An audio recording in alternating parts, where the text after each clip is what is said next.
Ikasampung Kabanata. Sa Cesarea ay may isang lalaking nagngangalang Cornelio. Isa siyang kapitan sa batalyong Italyano ng hukbong Romano. Siya at ang buo niyang pamilya ay kumikilala at sumasamba sa Diyos. Siya ay matulungin sa mga Hudyo at laging nananalangin sa Diyos. Minsan, nang bandang 3:00 ng hapon, nagkaroon siya ng isang pangitain. Kitang-kita niyang pumasok ang isang anghel ng Diyos at siya'y tinawag. Cornelio! Tumingin siya at takot na nagtanong. Ano po yun? Sumagot ang anghel, Kinanulugdan ng Diyos ang iyong mga dalangin at ang pagtulong mo sa mahihirap. Magsubok ngayon din ang ilang tao sa Jope upang sunduin ang isang taong nagngangalang Simon na tinatawag ding Pedro. Siya ay nanunuluyan sa bahay ni Simong mangungulti ng balat ng hayop. Siya ay nakatira sa tabing dagat. Pagkaalis ng anghel, tumawag si Cornelio ng 2 utusan at isang kawal na may takot sa Diyos. Isa sa mga naglilingkod sa kanya. Isinalaysay niya sa kanila ang pangyayari at pagkatapos ay pinapunta sa Jope. Kinabukasan, samantalang naglalakbay at malapit na sa Jope ang mga inutusan ni Cornelio, si Pedro na may umakyat sa bubungan upang manalangin. Bandang tanghali na noon. Siya'y nagutom at ibig niyang kumain. Ngunit habang naghihintay siyang maihanda ang pagkain, nagkaroon siya ng isang pangitain. Nabuksan ang langit at nakita niyang ibinababa sa lupa ang isang parang malaking kumot na nakabitin sa 4 na sulok. Naroon sa kumot ang lahat ng uri ng hayop, mga lumalakad, gumagapang at lumilipad. Narinig niya ang isang tinig. Pedro, tumindig ka. Magkatay ka at kumain. Ngunit sumagot si Pedro, Hindi ko po magagawa yan, Panginoon. Kailanmay hindi ako kumain ng anumang marumi. muli niyang narinig ang tinig. Huwag mong ituring na marumi ang nilinis na ng Diyos. 3 ulit na nangyari ito at pagkatapos ay kaagad na iniakyat sa langit ang kumot na iyon. Habang pinag-iisipan ni Pedro kung ano ang kahulugan ng pangitaing iyon, dumating naman sa lungsod ang mga sinugo ni Cornelio. Ipinagtanong nila ang bahay ni Simon at pagdating doon ay tumawag sila sa may pintuan. Itinanong nila kung doon nga nanunuluyan si Simon na tinatawag ding Pedro. Pinag-iisipan pa ni Pedro ang pangitain nang sabihin sa kanya ng Espiritu, May 3 lalaking naghahanap sa iyo sa ibaba. Manawag ka't huwag magatubiling sumama sa kanila, sapagkat ako ang nagsugo sa kanila.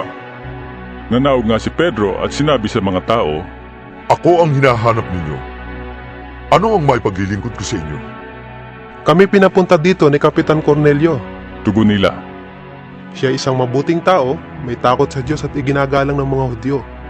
Sinabi sa kanya ng isang anghel na ipasundo kayo at pakinggan ang sasabihin ninyo. Pinatuloy sila ni Pedro at doon pinatulog ng gabing iyon. Kinabukasan, siya'y sumama sa kanila, gayon din ang ilang kapatid na taga-Jope. Nang sumunod na araw, dumating sila sa Cesarea. Doon naghihintay na sa kanila si Cornelio, pati ang mga kamag-anak at kaibigan na kanyang inanyayahan. Sinalubong ni Cornelio si Pedro, nagpatira pa sa harap niya at sinamba siya. Ngunit sinabi ni Pedro, Tumayo kayo. Ako'y tao ring tulad ninyo. Patuloy silang nag-uusap habang pumapasok sa bahay at nakita ni Pedro na maraming taong natitipon doon. Sinabi niya, Alam naman ninyo na bawal sa isang Hudyo ang makisama o dumalaw sa isang hindi Hudyo. Subalit, ipinakita sa akin ng Diyos na wala akong dapat ituring na marumi at di karapat-dapat pakitunguhan. Kaya't nang ipasundo ninyo ko, hindi ako nag-atubiling sumama. Ibig kong malaman kung bakit ninyo ko ipinasundo. Sumagot si Cornelio, May 4 na araw na ngayon ang nakalilipas. Bandang 3:00 din ng hapon, habang ako'y nananalangin dito sa aking bahay. Biglang tumayo sa harap ko ang isang lalaking nakakasilaw ang kasuotan. Sinabi niya, Cornelio, dininig ng Diyos ang iyong mga panalangin at kinalulugdan niya ang pagtulong mo sa mahihirap. Ipasundo mo sa Jope si Simon na tinatawag na Pedro. nalulunuyan siya sa bahay ni Simong mangungulti ng balat ng hayop. Siya ay nakatira sa tabing dagat. Kaya't kaagad akong nagsubo sa inyo ng ilang tao. At salamat naman at kayo'y pumarito. Ngayon ay natitipon kami sa harap ng Diyos upang makinig sa anumang ipinasasabi ng Panginoon. At nagsalita si Pedro, Ngayon ko lubusang naunawaan na talagang walang itinatangi ang Diyos. Nalulugod siya sa sinumang may takot sa Kanya at gumagawa ng matuwid, kahit taga saan mang bansa. Ibinigay ng Diyos ang Kanyang salita sa mga Israelita. Ipinahayag niya sa kanila ang balita ng kapayapaan sa pamamagitan ni Hesukristo, na siyang Panginoon ng lahat. Alam ninyo ang pangyayaring naganap sa buong lupain ng mga Hudyo na nagsimula sa Galilea pagkatapos na si Juan ay mangaral at magbautismo. Si Jesus na taga Nazaret ay napuspos ng Espiritu Santo at binigyan ng Diyos ng kapangyarihan. Saan man siya pumaroon ay gumagawa siya ng kabutihan at nagpapagaling sa lahat ng pinapahirapan ng diablo. Sapagkat nasa Kanya ang Diyos. Saksi kami sa lahat ng ginawa niya sa lupain ng mga Hudyo at sa Jerusalem. Sa kabila ng lahat, siya'y pinatay nila at ipinako sa krus. Ngunit siya'y muling binuhay ng Diyos sa ikatlong araw at nagpakita sa mga tao.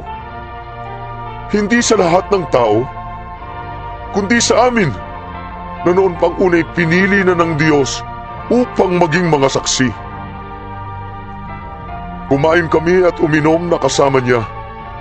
Pagkatapos na siya'y muling mabuhay, inatasan niya kaming mangaral sa mga tao at magpatotoo na siya ang itinilaga ng Diyos na maging hukom ng mga buhay at mga patay.